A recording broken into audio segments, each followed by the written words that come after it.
दोस्तों, आज मैं आपको एक ऐसी फिल्म की कहानी सुनाने जा रहा हूं जो इंडियन मिथोलॉजी और मॉडर्न सुपर हीरो यूनिवर्स दोनों को एक साथ जोड़ती है। फिल्म का नाम है लोका चैप्टर 1 चंद्रा। फिल्म की शुरुआत होती है एक युद्धग्रस्त शहर से। हर तरफ धुआं, चीखें और जलते हुए घर। इसी के बीच एक लड़की भाग रही है, उसका नाम है चंद्रा। वो किसी से भाग रही है। फिर चंद्रा एक अंधेरी गली में छिपती है, गहरी सांस लेती है और तभी वो प्रकाश को कॉल लगाती है। वो उससे पूछता है, क्या तुम्हें वो मिला? जिस पर चंद्रा बैग को देख के कहती है, हाँ मिल गया। तभी प्रकाश कहता है, स्टार के आदमी तुम्हें मारने के लिए आ रहे हैं। इतना कहते ही चंद्रा को कुछ आवाज सुनाई पड़ती है। तभी हम देखते हैं एक कोरियन लड़की उसे मारने के लिए आई होती है। चंद्रा वहाँ से भाग निकलती है। आखिर उसके पास ऐसी कौन सी चीज थी जिसे बचाने के लिए उसने अपनी जान की भी परवाह नहीं की। सीन कट होता है। अब हम देखते हैं चंद्रा स्वीडन से भारत लौट आई है। वो प्रकाश से पूछती है, मुझे यहाँ क्यों बुलाया? जिस पर वो कहता है, तुम्हें यहाँ होना चाहिए। फिर वो चंद्रा को लेकर एक बूढ़े आदमी के पास जाता है, झूठी आइडेंटिटी बनवाने के लिए, ताकि वो बेंगलुरु शहर में रह सके। तभी उसकी नजर द लाइफ ऑफ अमोंग्स नाम की एक किताब पर पड़ती है। वो टॉम से पूछती है, ये क्या है? जिस पर टॉम कहता है, मैंने तुम्हारे लिए खरीदा है। फिर वो लेखक के बारे में पूछती है तो टॉम कहता है, वो निकनेम है, रियल नहीं, तुम पढ़कर देखो, बहुत पसंद आएगा। फिर वो उसे डॉक्यूमेंट देते हुए कहता है, अगली बार शायद मैं ना रहूं, मेरी उम्र हो चुकी होगी और मेरी जगह मेरा बेटा होगा। वो सब जानता है। अब चंद्रा एक छोटे से अपार्टमेंट में रहने आती है। वो घर की सफाई करती है और किसी से ज्यादा मेल जोल नहीं रखती। लेकिन उसकी एक कमजोरी है, उसे धूप जरा भी पसंद नहीं। उसके कमरे में धूप ना आए इसलिए वो पूरे कमरे की खिड़कियों को पेपर से ढकने लगती है। जब वो सामने की खिड़की को ढकने जा रही होती है तभी उसकी नजर सामने की बिल्डिंग में सनी नाम के लड़के पर पड़ती है। सनी चंद्रा को पहली नजर में पसंद करने लगता है। दोनों एक दूसरे को बार बार देखने लगते हैं। कुछ देर बाद हम देखते हैं सनी की एक्स गर्लफ्रेंड जानवी उससे मिलने आती है और कहती है, ये मेरा नया बॉयफ्रेंड है और इसे बिल्लियों से एलर्जी है। ये एलर्जी तुमने मुझे दी थी, अब वापस करने आई हूँ। असल में सनी अपने दो दोस्तों वेणु और नाजी के साथ रहता है। सनी और जानवी के अलग होने का कारण वेणु ही था। जानवी के चले जाने के बाद सनी दोनों दोस्तों को बालकनी में लाता है और सामने की बिल्डिंग की तरफ इशारा करके चंद्रा के बारे में बताता है। अब चंद्रा धूप की वजह से दिन में बाहर नहीं निकल सकती, इसलिए वो अपना मन बहलाने के लिए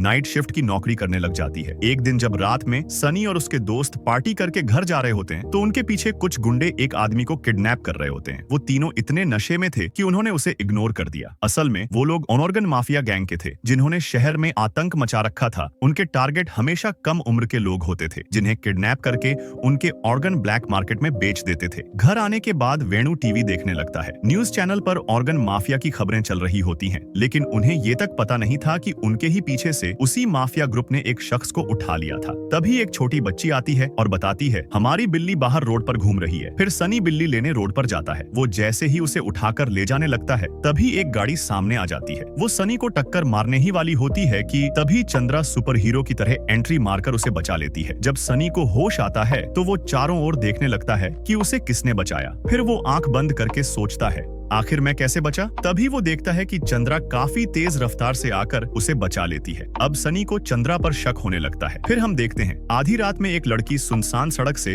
अपने बॉयफ्रेंड से मिलने जा रही होती है। तभी ऑर्गन माफिया के लोग उसका पीछा करने लगते हैं। लड़की भागते भागते एक पुलिस वाले के पास पहुंचती है। इस पुलिस वाले का नाम है इंस्पेक्टर नाचियाप्पा गौड़ा, जो कि एक भ्रष्ट पुलिस अफसर है और ऑर्गन ट्रैफिकिंग रैकेट को सपोर्ट करता है। फिर वो अपने चारों तरफ लगे कैमरों को देखता है और लड़की को बचा लेता है। तभी एक महिला पुलिस आती है, वो भी उसी गैंग की मेंबर होती है। वो लड़की को घर छोड़ देती है। इधर सनी घर आकर वेणु को बताता है कि कैसे चंद्रा एक सुपर हीरो बनकर उसे बचा लिया। वेणु सनी की बात सुनकर उसका मजाक बनाने लगता है। फिर वेणु उसकी तरफ ध्यान से देखकर उसे बच जाने का साइंटिफिक कारण समझाने लगता है। अगले दिन जब चंद्रा नाइट शिफ्ट कर रही होती है तो ऑर्गन गैंग का एक आदमी उसकी दोस्त रोजी को परेशान करने लगता है। दरअसल सुंदर रोजी से प्यार करता है और उसके साथ शादी करना चाहता है। जब रोजी उसे मना करती है तो वो उसका चेहरा जलाने के लिए एसिड निकाल लेता है और धमकी देने लगता है, जिसके बाद चंद्रा तुरंत सुंदर के पास जाती है और उसकी जबरदस्त पिटाई कर देती है। सुंदर ने कभी सोचा भी नहीं था कि कोई लड़की इतना ताकतवर कैसे हो सकती है। फिर सुंदर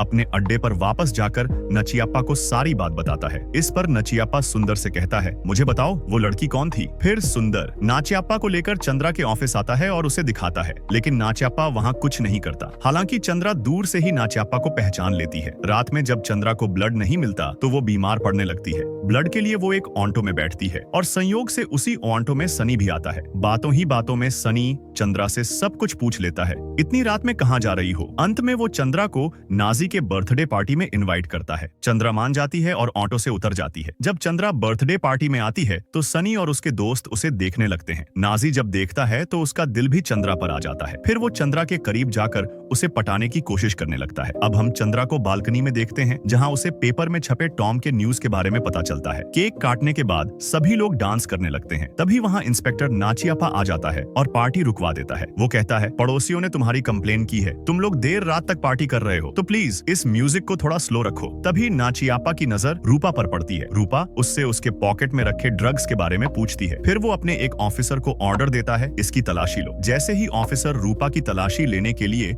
उसके पॉकेट में हाथ डालने वाला होता है, चंद्रा को गुस्सा आने लगता है। वो अपनी मुट्ठी बंद कर लेती है। तभी नाचियाप्पा तलाशी रुकवा देता है और उसे यकीन हो जाता है कि सुंदर सही कह रहा था। वो उन्हें लास्ट वार्निंग देकर वहां से चला जाता है। पार्टी खत्म होने के बाद जब सब लोग अपने घर जाने लगते हैं तो नाजी भी बहाने से चंद्रा के साथ उसके घर चला जाता है। अगली सुबह सनी को नाजी की माँ का कॉल आता है। वो बताती हैं कि नाजी अभी तक घर नहीं आया। यह सुनकर सनी थोड़ा टेंशन में आ जाता है। फिर वो वेणु से कहता है, नाजी अभी तक घर नहीं गया। वेणु कहता है, चंद्रा के घर पर देख ले। फिर सनी खुद नाजी को ढूंढने के लिए चंद्रा के घर जाता है, लेकिन चंद्रा कहती है, मैं सो रही हूँ, इसलिए वो दरवाजा नहीं खोलती। अब सनी का शक चंद्रा पर और बढ़ जाता है। थोड़ी देर बाद प्रकाश का एक आदमी चंद्रा के घर पर कुछ डिलीवरी करने के लिए आता है। सनी ने उसे पहले भी कई बार उसके घर पर डिलीवर करते हुए देखा होता है, लेकिन उसे ये नहीं पता था कि वो क्या डिलीवर करता है। घर आने के बाद सनी वेणु को वापस बालकनी में लाता है और उस आदमी को दिखाकर कहता है, क्या तुम इसे जानते हो? वेणु कहता है, ये एक मुजरिम है और कुछ समय पहले ये ड्रग सप्लाई और इलीगल कामों की वजह से जेल गया था और अभी अभी ये बाहर आया है। रात में चंद्रा खुद सनी से मिलने आती है और उसे आज सुबह की बात के लिए सॉरी बोलती है। फिर सनी कहता है, मैं तो बस नाजी को ढूंढने आया था। चंद्रा कहती है, नाजी मेरे घर पर नहीं है। तभी उसकी नजर चंद्रा के जूतों पर लगे खून पर पड़ती है, जिससे वो टेंशन में आ जाता है, क्योंकि पिछली रात उसने खुद नाजी को चंद्रा के घर जाते हुए देखा था। चंद्रा के जाने के बाद सनी वेणु से कहता है, मैं चंद्रा के बारे में पता करने के लिए उसके पीछे जा रहा हूँ, तुम तब तक चंद्रा के घर जाकर छानबीन करो।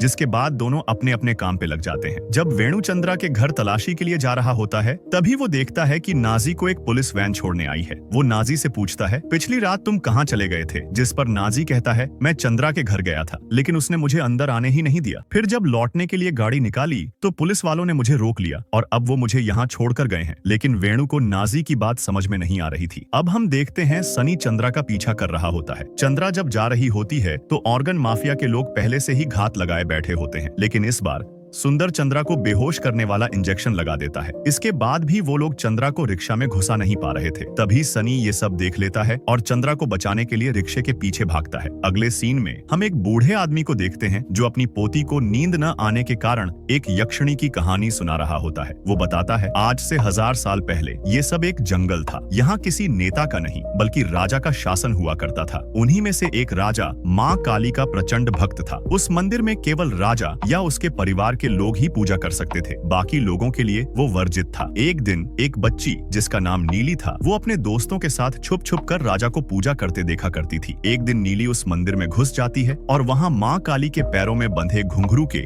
एक मनके को उठाकर अपने कुल देवी के पैरों में बांध देती है। जब राजा को इस बात का पता चलता है तो वो बहुत क्रोधित हो जाता है। वो नीली के परिवार को मारने का आदेश दे देता है, जिसके बाद वो लोग एक गुफा में जाकर छुप जाते हैं। वहाँ पर नीली को कुछ आभास होता है, लेकिन जैसे ही वो गुफा में आगे बढ़ती है उसे एक बिना सिर की मूर्ति दिखाई देती है। तभी कुछ चमगादड़ उस पर हमला कर देते हैं। वो चीखने लगती है। तभी राजा के लोग आकर उसके माता पिता को पकड़ लेते हैं। राजा उन्हें मारने का आदेश देता है। नीली वहाँ पहुँचती है, लेकिन राजा के लोग उसे रोक लेते हैं। वो देखती है उसके पिता को उसी के सामने मार दिया जाता है। नीली चीखती है, रोती है। तभी एक सैनिक पीछे से आकर नीली को भाले से मार देता है। वो वहीं गिर पड़ती है। जब वो लोग उसकी माँ को मारने जाते हैं तभी नीली फिर से जीवित हो जाती है और सभी सैनिकों को मारकर उनका खून पीने लगती है, क्योंकि नीली अब एक यक्षिणी बन चुकी थी। राजा नीली को इतने गुस्से में देखकर उसकी माँ को मार डालता है, जिससे नीली गुस्से में आग बबूला हो जाती है और उड़कर एक वार में खंजर राजा के सीने के आर पार कर देती है। राजा की मौत के बाद नीली का बदला पूरा हो जाता है और भगवान की दी हुई शक्तियों के साथ एक यक्षिणी बन घूमने लगती है। अब नीली बुरी शक्तियों से लड़ सकती है। देखते ही देखते नीली लोगों की नजर में भगवान बन जाती है। लेकिन नीली की एक कमजोरी भी थी, वो था सूरज की किरणें। एक दिन कठनार नीली की इस कमजोरी को भांप लेता है। फिर वो नीली के पास जाता है और सूरज की किरणों के बीच उसके सीने में खंजर घोंपकर उसे पकड़ लेता है। अब कहानी वापसी से उसी समय में आती है। दादा अपनी पोती को कहानी सुना ही रहे थे, तभी बच्ची की माँ आकर कहानी रुकवा देती है। वो कहती है, ऐसी बातें बच्चों के दिमाग पर गहरा असर डालती हैं। फिर दादाजी अपने कंप्यूटर पर बैठकर नीली के बारे में खोज करने लगते हैं। आप जानकर चौंक जाएंगे, द लाइव अमंग अस किताब उन्होंने ही लिखी थी। जब सुंदर और उसके साथी चंद्रा को मार रहे होते हैं तो चंद्रा वैम्पायर बनकर सुंदर को खत्म कर देती है। लेकिन तभी सनी ये सब देख लेता है और अपने होश खो बैठता है, क्योंकि जिस लड़की से वो प्यार करता है वो एक वैम्पायर है। सनी वहीं बेहोश होकर गिर पड़ता है। फिर चंद्रा उसे उठाती है और कहती है, तुम इन्हें ठिकाने लगाने में मेरी हेल्प करो, नहीं तो तुम्हें भी मार दूंगी। बेचारा सनी मजबूर होकर उसकी लाश को डिस्पोज करने में मदद करता है। फिर चंद्रा रात में उसे अपने साथ रोक लेती है, क्योंकि उसे मालूम था घर जाते ही वो अपने दोस्त वेणु को सब कुछ बता देगा। सुबह होते ही सनी वेणु को इशारा करता है, लेकिन वेणु सोचता है कि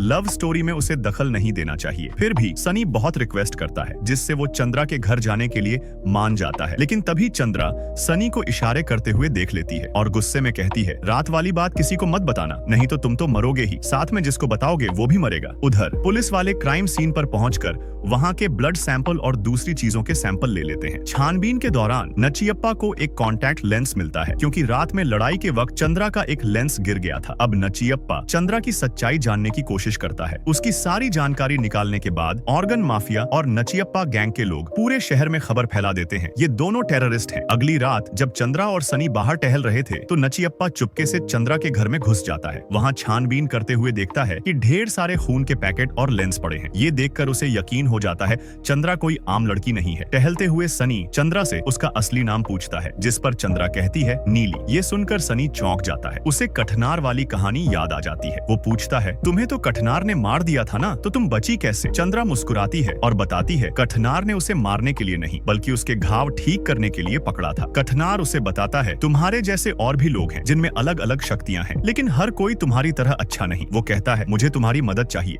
हमें दो बुरी शक्तियों वाले लोगों को पकड़ना है। उसी समय नचियप्पा को कुछ आभास होता है। वो चंद्रा पर बंदूक तान देता है, क्योंकि अब वो चंद्रा की आधी सच्चाई जान चुका था, पर उसे जादूगरनी समझता था। तभी चंद्रा उसके हाथ पर काट लेती है। वो उसे खत्म करने ही वाली होती है। तभी सनी आकर रोक देता है, लेकिन नचियप्पा अपनी जान बचाने के लिए चंद्रा पर गोली चला देता है। गोली चंद्रा को पार करते हुए सनी को लग जाती है। सनी वहीं गिर पड़ता है और मौका पाकर नचियप्पा खिड़की से कूदकर भाग जाता है। फिर चंद्रा सनी को लेकर माइकल नाम के हॉस्पिटल में जाती है, लेकिन वो सनी को देख ही नहीं पा रही थी, क्योंकि उसके शरीर से लगातार खून बह रहा था और खून की खुशबू एक वैम्पायर को अपनी ओर खींचती है। चंद्रा वेणु से कहती है, तुम सनी का इलाज करो, क्योंकि तुम मेडिकल स्टूडेंट हो। लेकिन वेणु डर जाता है, क्योंकि उसने कभी इतनी बड़ी प्रैक्टिस नहीं की थी। आखिर वेणु और नाजी तय करते हैं कि वो सनी को मेडिकल कॉलेज ले जाएंगे, पर चंद्रा उन्हें मना करती है। जब वो उसकी बात नहीं मानते तो चंद्रा गुस्से में अपना असली रूप दिखाती है। फिर चंद्रा प्रकाश को फोन करती है, हमें क्या करना चाहिए? प्रकाश कहता है, तुम तुरंत जॉनी के पास पहुंचो, क्योंकि यहाँ रुकना सेफ नहीं है। इधर नचियप्पा के घायल होने की खबर फैल जाती है और वहीं डॉक्टर डैनियल नचियप्पा से कहता है, जैसा तुम समझ रहे हो वो वैसी नहीं है, मैं उसी पर रिसर्च कर रहा हूँ। डैनियल को अंदाजा हो गया था कि नचियप्पा के अंदर भी अब वही वायरस फैल चुका है। इधर सनी होश में आता है। वो पूछता है, धूप के अलावा कोई और कमजोरी है तुम्हारी? चंद्रा कहती है, हाँ, अगर कोई मेरे दिल और सिर पर सीधा वार करे मैं वहीं मर जाऊंगी। अब जूली और ऑफिसर जगदीश उनकी लोकेशन ट्रेस कर लेते हैं। उनके आदमी वहाँ पहुँचते हैं और गोली चला देते हैं। वो सोचते हैं चंद्रा मर गई, पर चंद्रा बेहोशी की हालत में जमीन पर पड़ी रहती है। तभी उसका दोस्त विकी वहां पहुंचता है। अब जादूगर विकी अपना खेल दिखाना शुरू करता है। वो भ्रम पैदा कर देता है। एक आदमी विकी पर चाकू से हमला करता है, लेकिन विकी पत्ता फेंकता है जो सीधा जाकर उसी पर लग जाता है। वो चंद्रा के सिर से गोली निकालता है। तभी नचियप्पा भी वहां पहुंच जाता है। चंद्रा उसे देखकर समझ जाती है अब नचियप्पा भी वैम्पायर बन चुका है। वो थोड़ी मायूस होती है, क्योंकि नया वैम्पायर कुछ सालों तक धूप से नहीं जलता और उसकी ताकत बाकी सबसे ज्यादा होती है। तभी घायल आदमी मदद मांगता है, लेकिन नचियप्पा उसका सारा खून पी जाता है। फिर जूली और ऑफिसर जगदीश पहुंचते हैं, बिना जाने कि नचियप्पा अब वैम्पायर बन चुका है। जूली गोली चलाती है पर बेअसर, नचियप्पा उसे वहीं मार देता है। अब वो चंद्रा को खत्म करने निकल पड़ता है। दूसरी तरफ चंद्रा और सनी जॉनी के बेसमेंट में छुप जाते हैं। दरअसल जॉनी ही पुरानी कहानी वाला कथनार है। वहाँ चंद्रा सनी को एक तस्वीर दिखाती है जो उसी की तरह दिखता था। वो बताती है 1905 में ये मेरा बॉयफ्रेंड था जो मुझे बचाने की कोशिश में मारा गया।